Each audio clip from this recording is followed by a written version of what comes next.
भगवान कहते हैं हे धनंजय देखो, ते यथा माम प्रपद्यन्ते, ते यथा माम प्रपद्यन्ते तांस्तथैव भजाम्यहम्, मम वर्तमान वर्तन्ते मनुष्याः आद्य सर्वशः। हे धनंजय, ते यथा माम प्रपद्यन्ते, जो भक्त मुझको जिस प्रकार से भजता मैं भी उसको उसी प्रकार से भजता हूं,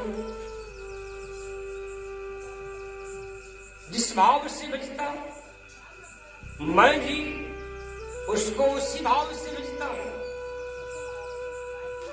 ये भाव क्या होता है? भाव का जन्म कहां से होता है? भगवान ने कहा एचैव सात्विका भावा राजसस्त तामसस्य मत्येति तान् वदधीना तुम तेषु ते मयि। एचैव सात्विका भावा राजसस्त तामसस्य, ए सात्विक भाव, राजसी भाव और तामसी भाव भी मेरे शरीर से निकला। एचैव सात्विका भावा राजसस् तामसस्य,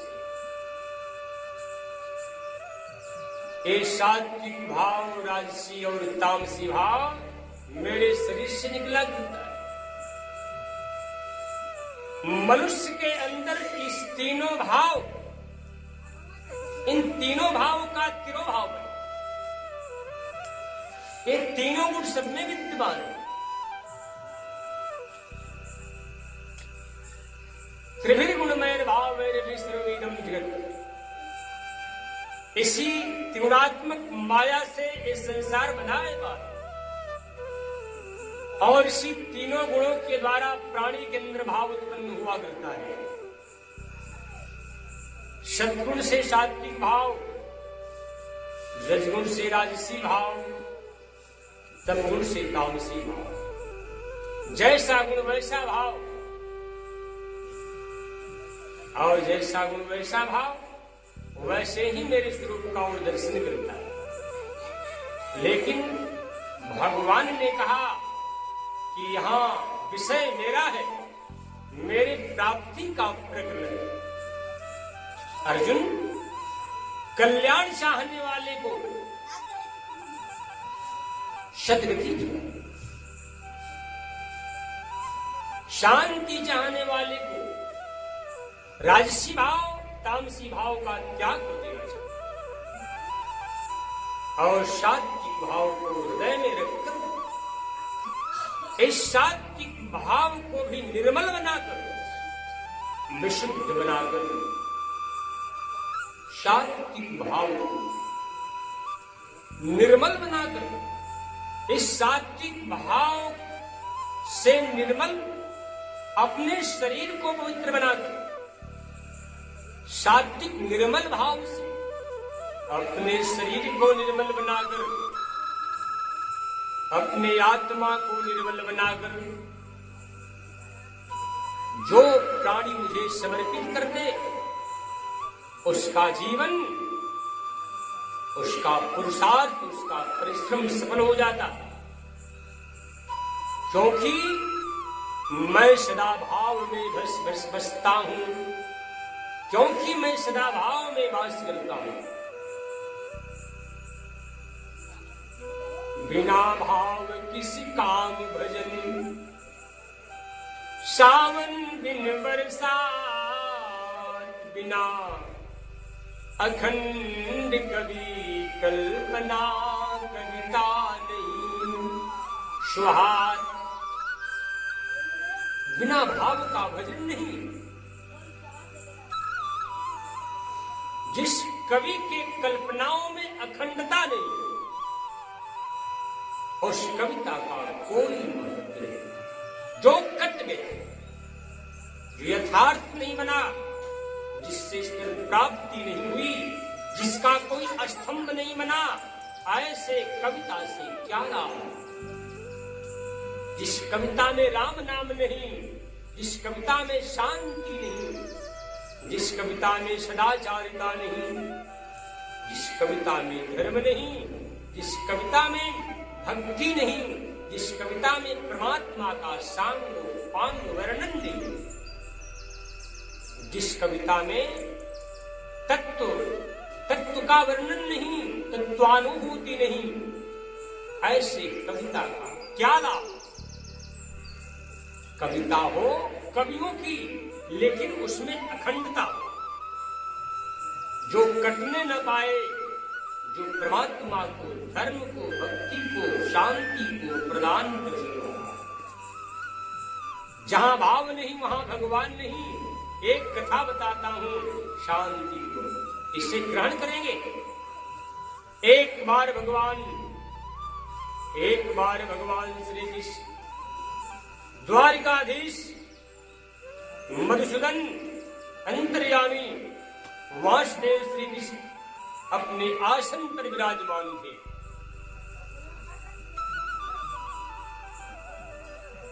जगदम्बा माता रुक्मिणी ने आरती सजा करके कंचन के थाल में पत्र और पुष्प लेकर के, जल लेकर के भगवान श्री कृष्ण का सुबह के समय में भोजन करने के लिए आती है। उस समय बगल में बैठी सत्यभामा रुक्मिणी से कहती है कि बहना रुक जाओ, ठहरो, तुम पूजा यज्ञ भगवान कृष्ण का नहीं करोगी? सत्यभामा ने क्या बोली? बहना रुक्मिणी, तुम भगवान श्री कृष्ण का पूजा अग्र पूजा नहीं करोगी। सत्यभामा इस शब्द से रुक्मिणी शांत भाव में थी, साधु भाव, भगवान की अनुचरी। सत्यभामा ने जब ऐसा कहा, उस समय रुक्मिणी रुक जाती है। मैं पूजा करूंगी, मैं तुमसे बड़ी हूं, तुम किस भाव से मुझसे बड़ी हो? मेरे पास धन है, मेरे पास सौंदर्य है, मेरे पास प्रेम है, इसलिए श्री कृष्ण की पूजा मैं करूं, पहले अग्र पूजा मैं करूं। मैं सस्ताजित की कन्या हूं, मैं प्रतिष्ठित हूं, मैं रूपवती हूं, मैं सुंदर हूं, मैं अग्र पूजा करूंगी, पूजा तुम नहीं करोगी। रुक्मिणी रुक जाती है। भगवान श्री कृष्ण ने सत्यभामा के इस प्रश्न को सुनकर मुस्कुराने लगे और सत्यभामा से बोले, प्रिय, ये तूने ठीक नहीं किया।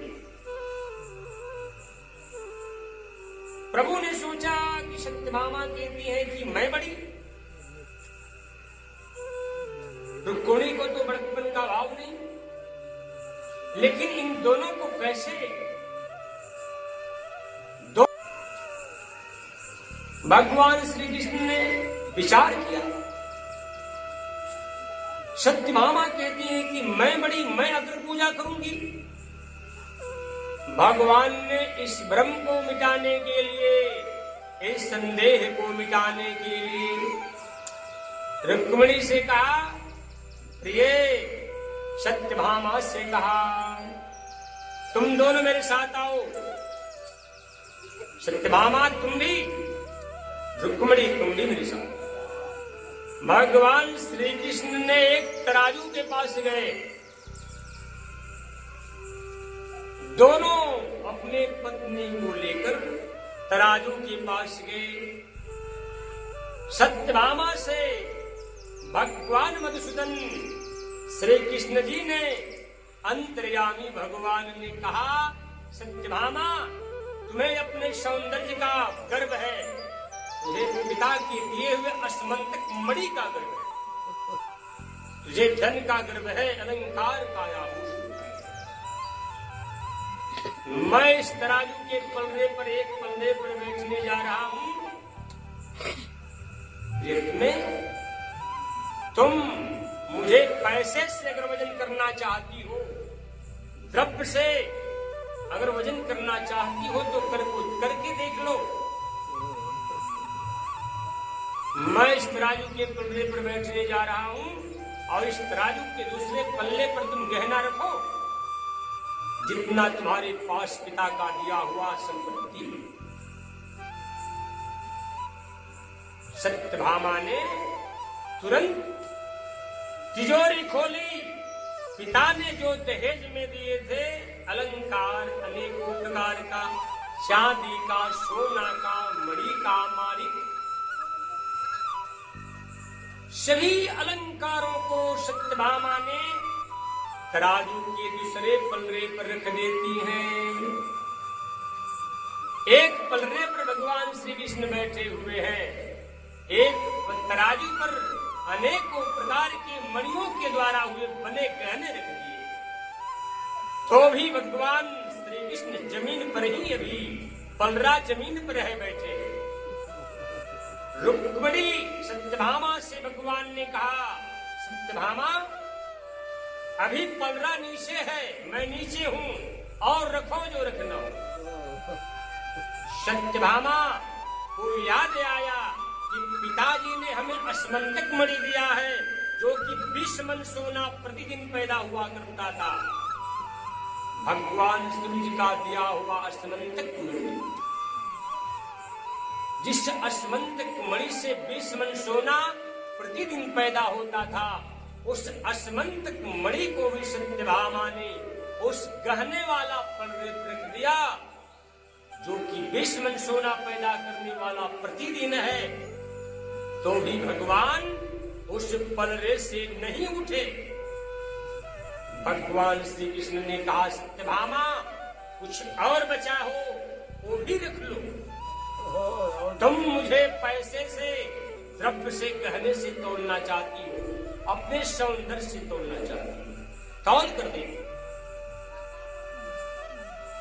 असमंत मणि को जब रखती है सत्यभामा, जब भगवान उस पलड़े पर नीचे ही बैठे रह गए, सत्यभामा का सर, सौंदर्य का खान तो मैं हूं ही, मेरे सुरती पर भी भगवान मुझ पर नहीं रिझे, हमारी संपत्ति कर देने पर भी भगवान नहीं रिझे। सत्यभामा का सर नीचे, सर झुक गया, उदास। क्या रखूं जिससे हमारे पति देव मुझ पर प्रसन्न हो? जब इनका मान भंग जब हुआ, उस समय इनके पास जब कुछ नहीं रह गया, निस्तेजहीन हो गई, उस समय नौकरों से भगवान कृष्ण ने कहा, इस तराजू के पलड़े पर से गहने को उतारो। गहने उतारे गए। भगवान श्री कृष्ण ने, भक्त वत्सल भगवान श्री कृष्ण ने करुणा निधान आनंद कंद भगवान श्री कृष्ण ने रुक्मिणी से कहा, प्रिय में मेरे पास आओ,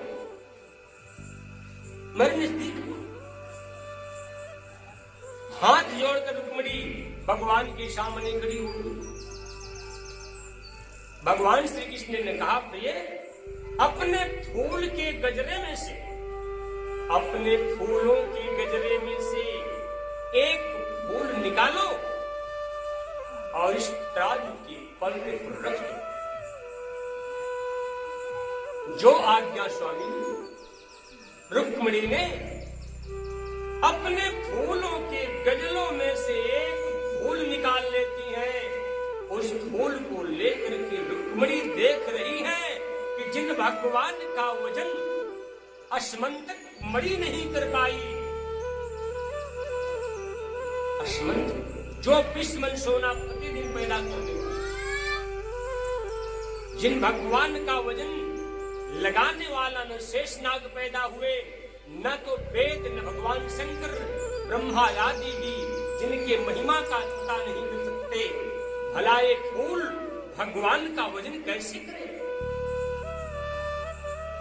हाथ में एक फूल अपने गजले में से भगवान के आदेशानुसार एक फूल को लेकर के रुक्मिणी हाथ में फूल को देख रही है, कहती है, हे फूल, तेरा सौभाग्य है, आज तू भगवान का वजन करने चला, उन सच्चिदानंद परमात्मा का वजन करने चला, प्रतिष्ठा तेरे हाथों में। भगवान का स्मरण करती है, हे भगवान, इस फूल में तो शक्ति नहीं, लेकिन मैं आपको क्या दे सकती हूं? आप तो आनंद कंद भगवान है, कामनाओं से इस संसार से भी परे ठहरे, ध्यान मुद्रा में होती हैं, उस फूल को हाथ में ली हैं। भगवान श्री विष्णु का स्मरण करके, हे सच्चिदानंद, हे अंतर्यामी, भला ये फूल आपकी बराबरी कैसे करे? इसको मैं आपकी सेवा में समर्पित करती हूँ, इसको मेरा प्रेम जानिएगा, ये फूल नहीं है, ये मेरा प्रेम है गोविंद। मेरे स्वामी, ऐसा कहकर फिर रुक्मिणी ने जिस पलड़े पर भगवान मधुसूदन केशव भगवान श्री कृष्ण सच्चिदानंद प्रभु बैठे हैं, उस पलड़े का ध्यान मग्न होकर के प्रदक्षिणा करती है, ध्यान मुद्रा में होकर हाथ में एक फूल को लेकर उस पलड़े का प्रदक्षिणा करती है। भगवान को स्मरण करते हुए भावपूर्ण प्रेम पूर्वक रुक्मिणी ने इस फूल को, जबकि भगवान जिस पलड़े पर बैठे हैं, दूसरे पलड़े पर इस फूल को जब रुक्मिणी ने रखा, तुरंत ही वो फूल वाला पलड़ा नीचे गया और भगवान जिस पर बैठे वो पलड़ा ऊपर हो गया। प्रेम से बोल सच्चिदानंद घन भगवान श्रुति जाके हृदय भगति जस प्रीति, प्रभु तहाँ प्रगट सदा तेरी, राम ही केवल प्रेम प्यारा, जान ले हूँ सोई जान हारा। जिसके हृदय में जिस प्रकार का प्रेम होता है, भगवान भी उसके प्रेमानुसार उसको दर्शन दिया करते हैं, क्योंकि भगवान न शब्द न द्रव्य खाते, न पद खाते, न रूप खाते, न प्रतिष्ठा खाते। राम ही क्या खाते? राम ही केवल प्रेम प्यारा, जान ले हूँ सोई जान निहारा। राम केवल प्रेम खाते हैं। अरे भाई, अगर मुझे देखना हो, मुझे प्राप्त करना हो, मुझे अपना बनाना हो, तो हमें पैसा नहीं, हमें द्रव्य नहीं, हमें रूप नहीं, हमें प्रेम दे, हमें प्रेम चाहिए, मैं प्रेम चाहिए। इस प्रकार से रुक्मिणी ने जब अपनी फूल को रखी, रुक्मिणी का प्रेम रूपी उसे फूल के रख देने से भगवान का पलड़ा ऊपर हो गया, वो फूल वाला पलड़ा नीचे। फूल भारी पड़ गया भगवान से, भगवान से भी भारी। एक फूल नहीं है तो प्रेम है। भगवान का वजन कोई प्रेम से कर सकता है, अहंकार से नहीं, गर्व से। भगवान श्री कृष्ण ने कहा, सत्यभामा प्रिय, देखा देखा तूने, मेरी बराबरी तेरे पिता का दिया हुआ स्मंतक मणि भी नहीं कर पाई। एक प्रेम स्वरूप फूल का तूने महत्व देखा? एक फूल से मैं तौला गया, बिक गया मैं बिना मोल का। सत्यभामा, देखा तूने प्रेम के प्रभाव? सत्यभामा प्रिय, रुक्मिणी तेरी बड़ी बहन है, तुमसे श्रेष्ठ है, ज्ञान में निपुण है, शांत है, विनम्र है, गर्वहीन है, तुम छोटी हो। इस प्रकार छोटों का परम कर्तव्य है बड़ों का सम्मान करें। इसलिए प्रिय, अपने स्वभाव को, अपने स्वरूप को पहचानो। जहां गर्व होता है वहां मैं नहीं हूं। सत्यभामा का अहंकार भंग हो गया, प्रेम जागृत हो, विनम्रता जागृत हो, रुक्मिणी के चरणों में गिर पड़ी।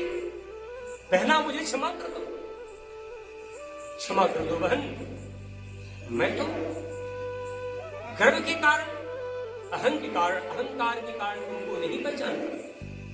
तुम श्रेष्ठ हो बहना, तुम पवित्र हो बहना, तुम सत्य हो बहना, क्षमा मांगो, आइंदा ऐसी गलती नहीं होगी बहना। इस प्रकार से रुक्मिणी ने शांत स्वभाव, रुक्मिणी ने सत्यभामा को गले से लगाया। बड़े लोग छोटों की गलती पर ध्यान नहीं देते। पितेव पुत्रस्य सखेव सख्युः प्रियः प्रियार्हर्षिदेव शुद्धुम्। पिता जैसे पुत्र की गलती को, मित्र जैसे मित्र की गलती को, पति जैसे पत्नी की गलती को क्षमा करके उसे शरण देते हैं। आज बड़ी बहना रुक्मिणी भी अपने बहन की गलती को क्षमा करके हृदय से, फिर भगवान ने रुक्मिणी और सत्यभामा को प्रेम से अपने पास अथाह स्वीकार किया, अपने आसन पर प्रतिष्ठा दी, सम्मान।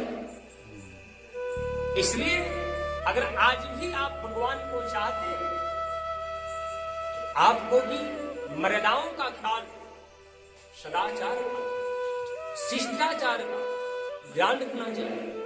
भगवान को कोई वस्तुओं से खरीद नहीं सकता, पैसे से खरीद नहीं सकता। एक बार भगवान श्री कृष्ण जिस समय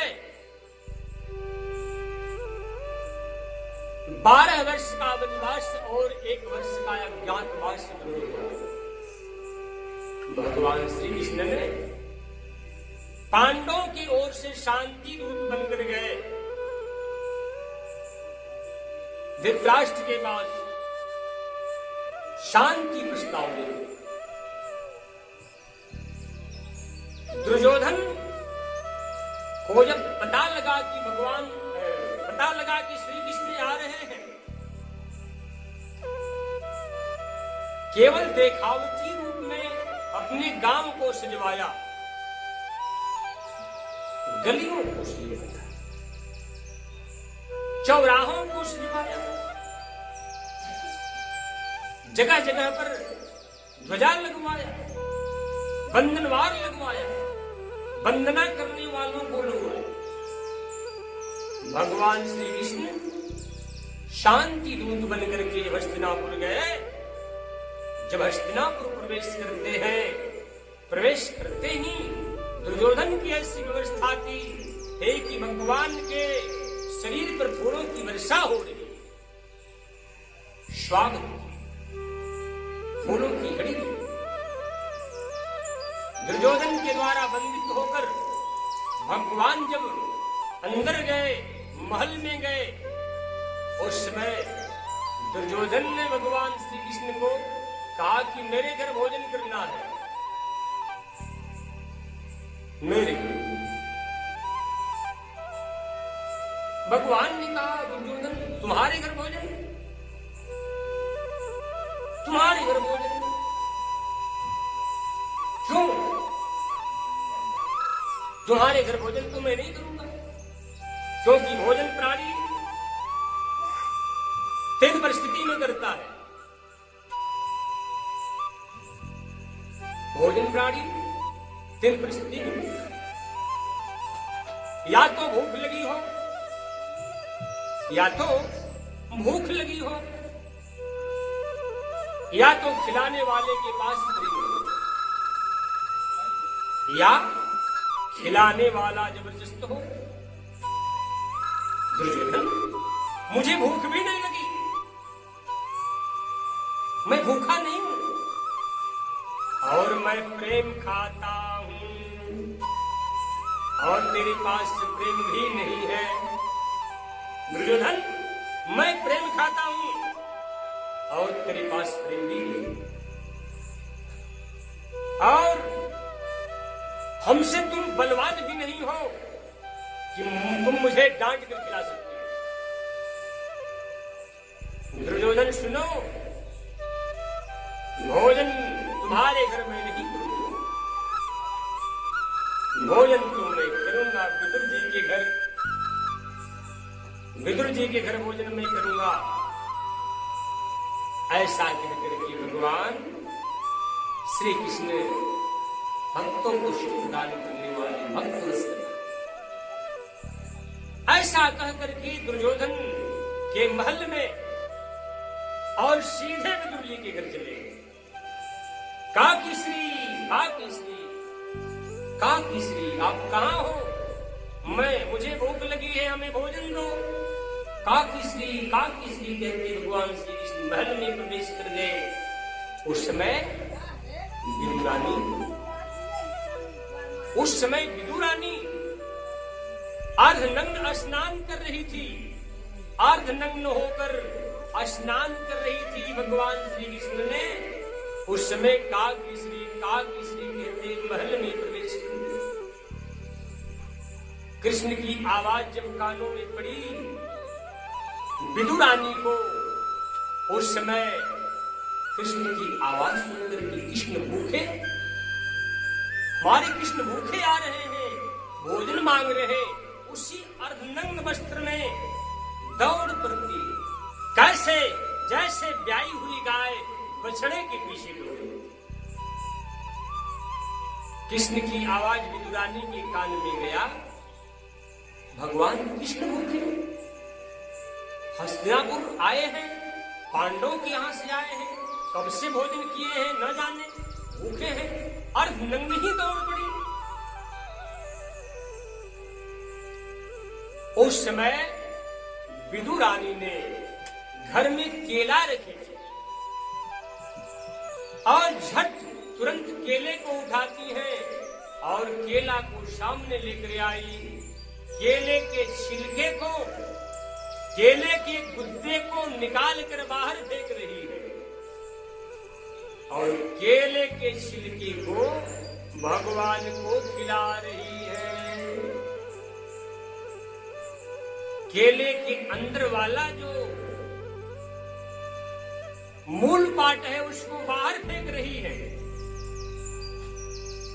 और केले के छिलके को भगवान को खिला रही है। भगवान ने कहा, वाह कितना स्वाद है इस भोजन में, क्या आनंद है इस भोजन में, मैं तृप्त हो गया। काकीश्री, ऐसा तो भोजन मैंने कभी नहीं किया, धन्य हो गया। भगवान प्रेम विह्वल भक्त वत्सल भगवान विदुरानी के हाथ का केले के छिलके खा रहे। तब तक विदुर जी आ गए और देखते हैं कि तू भगवान को केले का छिलका खिला रही, पागल हो गई क्या? आए दौड़ कर, तुमको समझ में नहीं आता तो तुझको भगवान को भोजन नहीं कराना आता, मैं कराऊंगा भोजन भगवान, तुम केले का छिलका खिला रहे। विदुर जी ने जब केले को छील करके, छिलका फेंक करके जब भगवान को केले के अंदर वाला जो मीठा है उसको खिलाते, तो भगवान कहते हैं, ओ जितना स्वाद, जितना आनंद केले के छिलके में था, उतना आनंद इस केले के गुद्दे में नहीं है। इसके अंदर नहीं, जितना इसके ऊपर वाला भाग छिलके।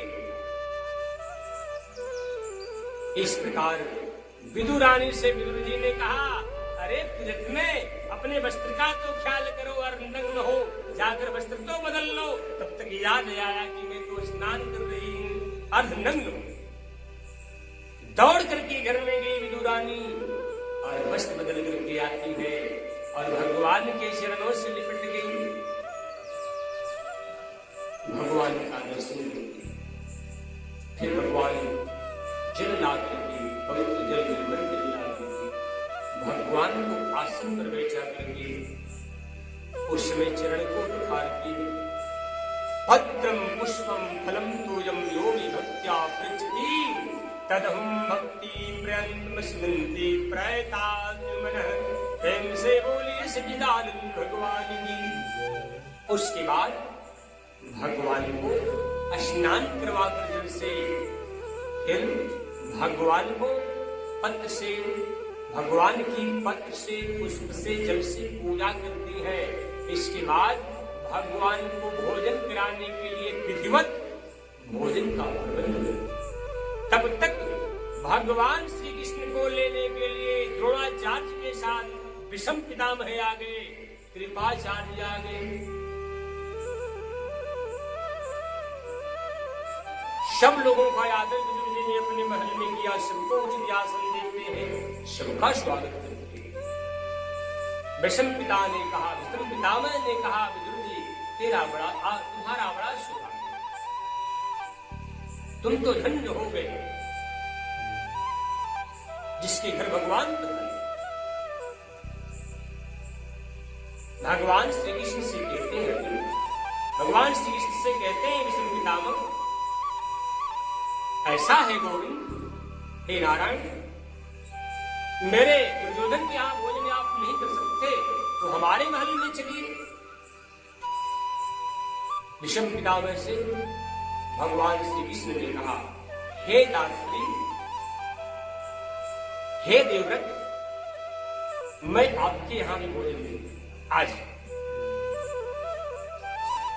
तो द्रोणाचार्य ने कहे कि आप हमारे घर चलिए, मैं ब्राह्मण हूं, हमारे पास, हमारे घर चलिए, भोजन करिए। भगवान श्री कृष्ण ने द्रोणाचार्य का भी प्रस्ताव अस्वीकार कर दिया। कृपाचार्य ने कहा, उनका भी अस्वीकार। बोले, इस समय मैं भोजन विदुर जी के यहां करूंगा। क्यों करूंगा? क्योंकि ये द्रोणाचार्य, ये विषम पितामह, ये कृपाचार्य दुष्ट के साथ में जुड़े हुए हैं, उनका मदद कर रहे हैं, उनके आश्रय में हैं। धर्म को ठीक ठीक जानने के बाद भी भगवान की धर्म को ठीक ठीक जानने के बाद भी ये निर्णय नहीं ले पा रहे हैं कि मुझे क्या करना है। इसलिए भगवान श्री कृष्ण ने द्रोणाचार्य, कृपाचार्य, विषम पितामह आदि के भी प्रस्ताव को स्वीकार कर दिया। भगवान ने कहा, मैं विदुर जी के ही यहां भोजन दूं। विदुर जी के यहां क्यों? तो विदुर जी भगवान के परम निष्कपट थे, किसी से कोई स्वार्थ नहीं था, मन इनका सदा निर्मल था। इनके लिए न कोई मित्र था न कोई शत्रु। प्रतिकूल और अनुकूल दोनों वस्तुओं में ये सदा विदुर जी सम्राट थे। इसलिए भगवान ने इस सत्य प्रेम को देखकर, सत्य निष्ठा को देखकर भगवान श्री कृष्ण ने विदुर जी का भोजन, विदुर जी का प्रस्ताव स्वीकार किया। आज भी भगवान को अगर भोजन कराना चाहते हैं तो निर्मल मन से कराएंगे, भगवान ग्रहण करेंगे। लेकिन प्राणी, आज की प्राणी का भाव ही कुछ और है, विचार कुछ और है। ठीक दुर्योधन वाला, दुर्योधन जैसा भाव है। जैसे दुर्योधन को अपनी शक्ति का अहंकार, अपने धन का अहंकार था, बल का अहंकार, ज्ञानहीन था, प्रतिष्ठाहीन था, आचरणहीन, पापात्मा, दुष्टात्मा, हिंसा परायण था, व्याभिचारी, सत्य और सत्य का बोध नहीं, भगवान को अपने ओर मिलाना चाहा, अपने में समेटना चाहा, लेकिन भगवान ने नहीं मिल पाया। ठीक आज भी दुर्योधन जैसा आचरण वाले लोग भी भगवान को पैसे पर खरीदना चाहते हैं, भगवान को धन देकर खरीदना चाहते हैं, भगवान को पद देकर के, प्रतिष्ठा देकर के, पत्र से, पुष्प से, अहंकार बस खरीदना चाहते हैं। भगवान को खरीदेंगे। भगवान को अगर पाना है तो अपने अहंकार को छोड़ो, पद प्रतिष्ठा को छोड़ो, अपने हृदय से गर्व को निकालकर, ममता से निकलकर, आसक्ति से निकलकर भगवान को निर्मल मन से आप अगर पत्र देंगे, भगवान को पुष्प देंगे, भगवान को फल देंगे, भगवान को जल देंगे, भगवान वैसे ही दौड़कर खाएंगे जैसे माता शिवरी का जूठी बैर खाए। बेलनी का जूठी बैर भगवान खाए, देने नहीं आता है। भगवान का ये स्वभाव है। कहते हैं प्रभु निर्मल मन जन सोई पावा, निर्मल मन जन सो मोहि पावा, मोहि कपट छल छिद्र न भावा। जिस आत्मा का मन निर्मल होता है वही आत्मा मुझे प्राप्त होती है। हमें कपटी व्यक्ति, हमें क्षुद्रता वाला व्यक्ति, छिद्रता वाला व्यक्ति, दंभी व्यक्ति हमें अच्छा नहीं लगता। कपटी व्यक्ति भगवान को अच्छा नहीं लगता। अच्छा ये बताइए कि आप लोग भगवान से कपट करते हैं कि नहीं? ये मन में आपके भाव आ जाए कि हमने भगवान से कौन सा कपट कर दिया। आप नहीं जान पाएंगे कि भगवान से आप कौन कपट कर दिए। भगवान सर्वव्यापी है, सब में सम्मिलित है, मंदिरों में प्रतिमा के रूप में विद्यमान है, लेकिन आपने भगवान से कपट कैसे कर दिए? आपको दिखाई नहीं पड़ते तो भगवान से आपने कैसे कपट कर दिया? आप नहीं जानते। भाई से आप कपट कर रहे हैं। भाई से कपट करना भगवान से कपट करना है। अपनी स्त्री के साथ कपट करना भगवान से कपट करना। गांव समाज से कपट करना भगवान से कपट करना। माता पिता से कपट करना भगवान से कपट करना। गुरु से कपट करना भगवान से कपट करना। ये सब कपट है। अर्थात आप किसी भी व्यक्ति से कपट न करें। किसी भी प्राणी से अगर आप कपट करेंगे, ये कपट प्राणी का नहीं, ये कपट भगवान का। भगवान से आप कपट करते हैं, भगवान आपको कभी स्वीकार नहीं करेंगे। छल किसी के साथ करेंगे, ये छल भगवान के साथ होगा। ऐसा जान करके आप किसी से बैर न करें। अपने मन को निर्मल बनाए रखें, अपने मन को शुद्ध बनाए। स्वस्थ मस्तिष्क में स्वच्छ परमात्मा का वास स्थान होता है। जैसे अगर आपको चेहरा देखना हो तो आप दीवार में अपने चेहरा को नहीं देख सकते। जमीन पर अपने चेहरा को आप नहीं देख सकते। लकड़ी में अपने चेहरा को आप नहीं देख सकते। चेहरा को अगर देखना हो तो आपको निर्मल जल, निर्मल दर्पण चाहिए। वैसे ही भगवान को देखने के लिए निर्मल हृदय चाहिए, निर्मल मन चाहिए, निर्मल इंद्रियां चाहिए, निर्मल आत्मा चाहिए। तब कोई भगवान को देख पाएगा, भगवान से बातें कर पाएगा। भगवान को अगर देखना हो, अपने मन को निर्मल बनाए, अन्यथा इसका दूसरा जगत में कोई उपाय नहीं है। भगवान को देखने के लिए पवित्र आत्मा की आवश्यकता है, निर्मल हृदय की आवश्यकता है। ये भगवान का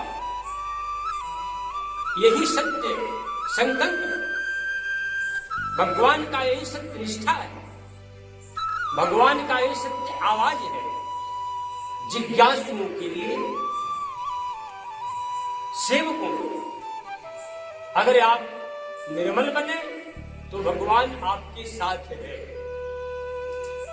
कर्म जिसके सच्चे हैं तो किस्मत उसकी दासी है। मन जिसके निर्मल है तो घर में मथुरा काशी है। कर्म आपके अगर सच्चे हो गए, निर्मल हो गए, पवित्र हो गए, तो भाग्य भी आपका दासी बनकर के आपके सामने, भाग्य भी दासी बनकर के आपके पास आ जाए। कर्म आपका सच्चा हो गया तो भाग्य दासी बनकर आपके चरणों में आएगी।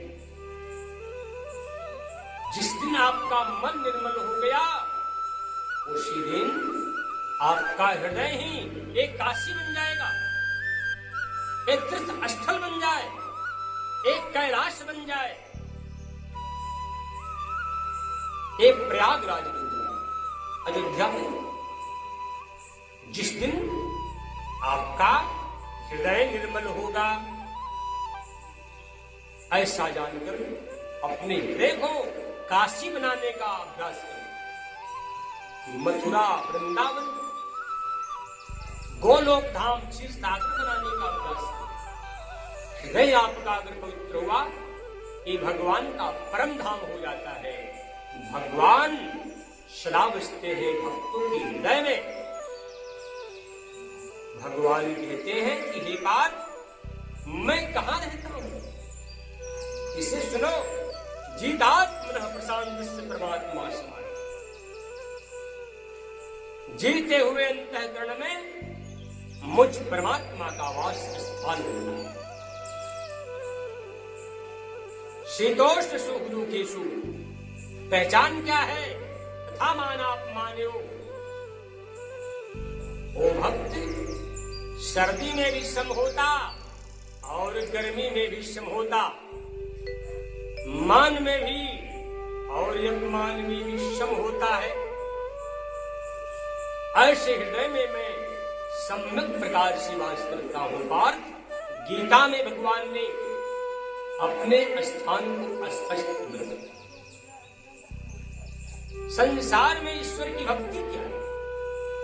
लोग कहते हैं कि ईश्वर की भक्ति क्या है? सदा शांत रहना और सदा प्रसन्न रहना ही। सदा शांत रहना, सदा प्रसन्न रहना ही ईश्वर की सर्वोपरि भक्ति मानी गई। प्रेम से बोल सच्चिदानंद भगवान की। ऐसा जानकर आप सब लोग सदा शांत रहने का अभ्यास, सदा प्रसन्न रहने का अभ्यास करें, क्योंकि आप न सदा शांत हैं और न सदा प्रसन्न हैं। आप अनुकूलता में और प्रतिकूलता में उलझे हुए हैं। अनुकूल वस्तु अगर मिली तो मन आपका हर्षित हो जाता, और प्रतिकूल वस्तु जब मिल जाती है तो आप उदास हो। ऐसी स्थिति में आप भगवान की कैसे कर सकते? भगवान को अगर पाना हो तो अनुकूल में भी और प्रतिकूल में भी, मान में भी, अपमान में भी, हानि में भी, लाभ में भी, इन दोनों में आप सम हो जाएंगे। देखिए, भगवान आपकी हृदय में न आ जाए तो कहना। भगवान श्री कृष्ण ने अर्जुन से कहा, हे पार्थ, जो मेरा एक बार नाम लेता है, एक बार स्मरण कर दे तो मैं उस भक्त का बार बार स्मरण करता हूं। एक बार अगर मेरा नाम लेता है, जो एक बार मेरा नाम लेता है, उसका नाम मैं नाम बार बार लेता हूं। ऐसा जानकर कि आप सुन लो, उन भक्त वत्सल भगवान से प्रेम करें, जो जगदात्मा है, जो सर्वव्यापी है, सृष्टि का मूल आधार है, जो सदगति, जो परमगति है, कैवल्य है, जो सृष्टि का मूल आधार है, उन भगवान से परम प्रीति के साथ आप लगे रहिए, भगवान के चरणों में रहिए, भगवान की सेवा में रहिए। प्रेम से बोलिए सच्चिदानंद भगवान